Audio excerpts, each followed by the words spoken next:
Welcome to the deep dive. where we dig into the stories behind the sources for you. Exactly. We take historical accounts, local blogs, community insights, the whole stack, really. And we try to piece together the most, well, fascinating parts. And today, we're heading into Tokyo, to a district called Ebara-machi. Ah, yes.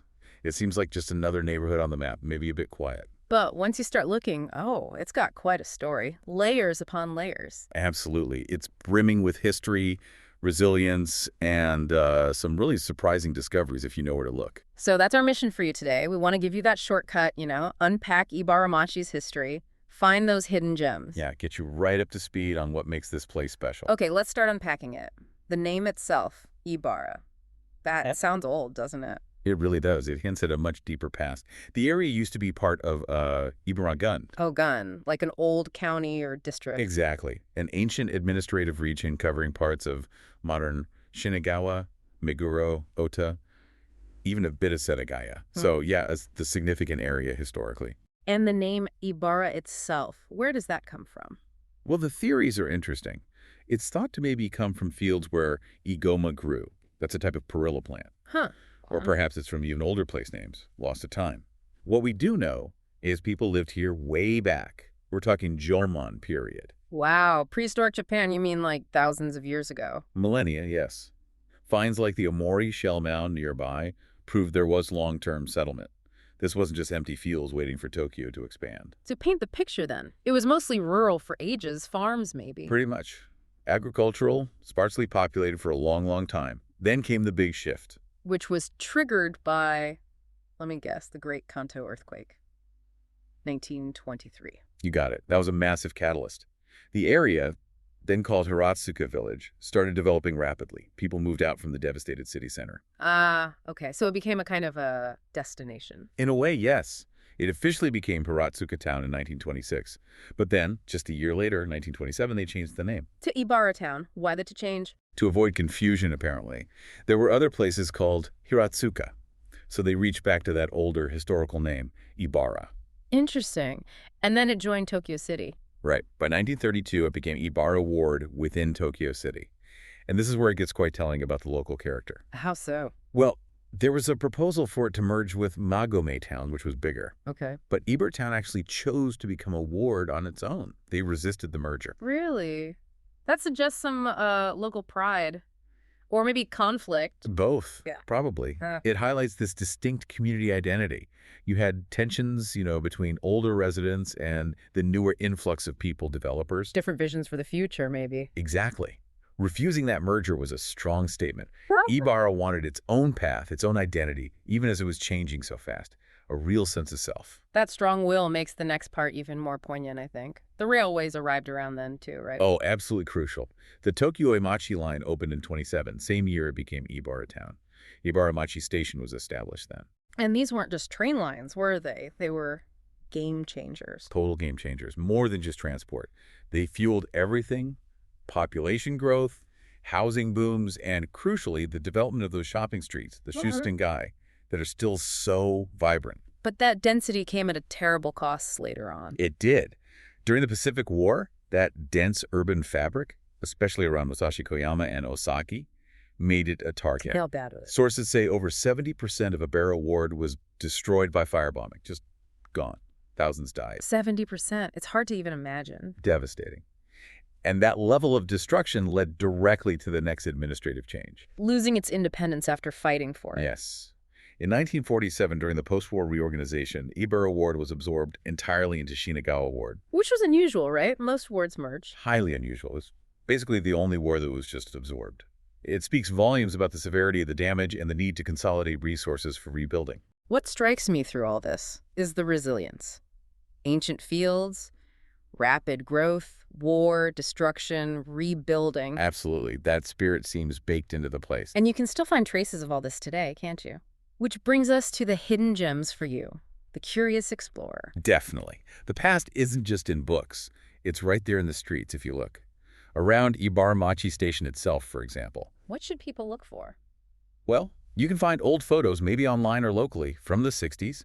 See signs for places like Ebara Dorome Jogakun, a women's school, or Maruka, a pawn shop. Compare them to now. See the ghosts of the past? Kinda, yeah. And the old Ebara Ward office site? Yeah. It's now the Shinagawa City Ebara Cultural Center. A direct link, see? Reminding you of that lost independence. Even buildings hold memories. What about smaller things? Oh, yeah. Look, the underpass near the station. Used to be just functional, right? Now it's covered in really cool street art. Turns a boring walk into something, well, vibrant. It's these little transformations. Old meets new. That's neat. Now, those shopping streets you mentioned, the Shipton-gai, they're a big part of the identity, aren't they? Huge. Especially Musashi Koyama Paul M. It's famous. You know, Tokyo's longest covered shopping arcade, 800 meters. Wow. And it literally grew out of the post-war chaos, the black markets. That's the story. Talk about resilience. It's amazing how these places keep their character, isn't it? Amidst all the change Tokyo sees. How do they do it? What makes Palm special? It's like a living museum in some ways. You find these old, multi-generational shops, like a traditional wagashi sweet shop maybe, or a shoe repair place that's been there forever, a classic hardware store, maybe an old-school yushoku-ya, you know, those Western-style Japanese restaurants. Ah, love those. Like stepping back into the Showa era. Exactly. They're not just shops. They're part of the community fabric, that Showa charm people talk about. And you can taste it too, right? You mentioned some food gems. Oh, definitely. Musashi Koyama is where the original Taiyo no Tomato Men ramen shop started. Big success story. Born right there. Tomato ramen. Interesting. It's delicious. And you have to try the taiyaki nearby. They do this ichoyaki style. Meaning? Basically, they're baked one by one in individual molds, not in big batches. Gives them this incredibly thin, crispy skin. Totally different texture. Okay, adding that to my list. Now, maybe the most hidden gem? The invisible river? Ah, the Takiagawa. Yes, this is fascinating.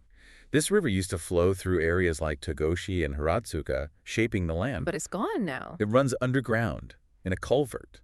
An ankyo, they call it. Yeah. But the clever part is they turned its path into a park. A walking path. Exactly, the Takigawa Rikudo. It's a beautiful green promenade. And as you walk it, you can actually kind of sense the old river. How? Subtle dips in the land, maybe. Little monuments. You just get a feel for where the water used to be. It's a quiet walk through history. And you might find little statues, too. You might. Keep an eye out for tiny dusojin, those little roadside guardian figures. Yeah. Or small stone Buddhas. They're like silent witnesses to the past, remembering the river. That sounds wonderfully atmospheric. And there's another surprising layer, too. Something about Nepal. Right. You wouldn't necessarily expect it, but Ebara-machi is sometimes called Shinagawa's Little Nepal. Because There's a noticeable cluster of Nepalese and Indian restaurants there.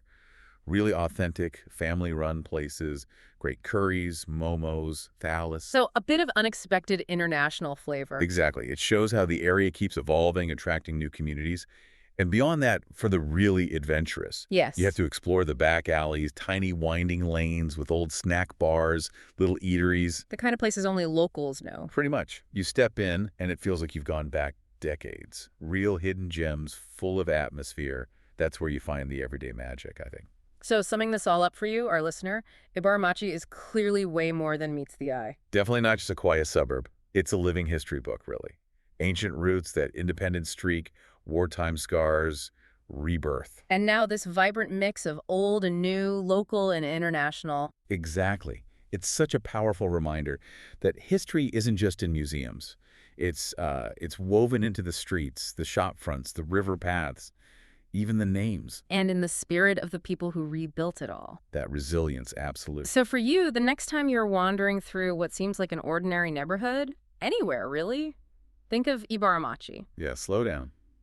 Look a little closer. You might just uncover a whole world of hidden stories right under your nose. It's amazing how even quiet places can hold such a rich tapestry of experience. Conflict, growth, everyday life all mixed together. And here's something to leave you with, a final thought to chew on. How many invisible rivers, those hidden histories, forgotten stories, are flowing just beneath the surface of the places you think you know best? And what incredible stories are they just waiting to tell if only we'd listen.